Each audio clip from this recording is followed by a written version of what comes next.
the whole goal is to try to launch at the same time as this Alonzo hard fork. As we get Plutus, in production, we want to have the Liqwid V1 system launched. And, to do that, there's a lot that we need to de-risk, from now until the, end of July, start of August. And a full protocol security audit needs to be done. And we've talked to, Well-Typed and Twig and some of these Haskell specific development firms who could probably engage with us on that. And we plan to lock that up in the next couple of weeks or so. As we release the first version of this testnet app, we'd like to, by that same timeline, have, some, understanding of who exactly is going to do the security audit, when that will happen in terms of the next few months of rollout, because that really is the last thing that needs to be completed before we can, fully launch this system into production. But yeah, we are definitely aiming to be directly on pace with this whole, Alonzo, or as I, the king, calls it, Alfonzo rollout. So yeah, we're and I think we're on pace with that. The Haskell devs have really delivered.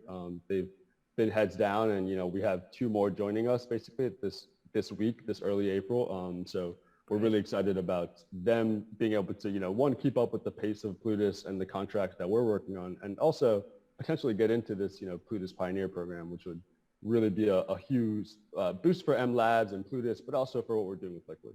On the NFT side is putting real world assets behind an NFT and tying the ownership of assets outside of just digital art and everything as well, tying it to other assets, or even there's certain advantages to owning it, certain access to areas and stuff like that. That's a whole space. I'm looking forward to seeing what happens there. Alfonzo will unlock, honestly, all of that, because Alfonzo is saying, hey, you can tie a script and an oracle to this, NFT token that gives maybe the minter the ability to update it or to collect royalty payments on it when it, is traded or swapped.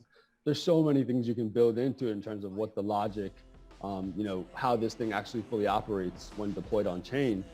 It's really exciting to see that that's only 3 to 4 months away essentially for Cardano. So yeah, we're definitely as heads down as we've ever been.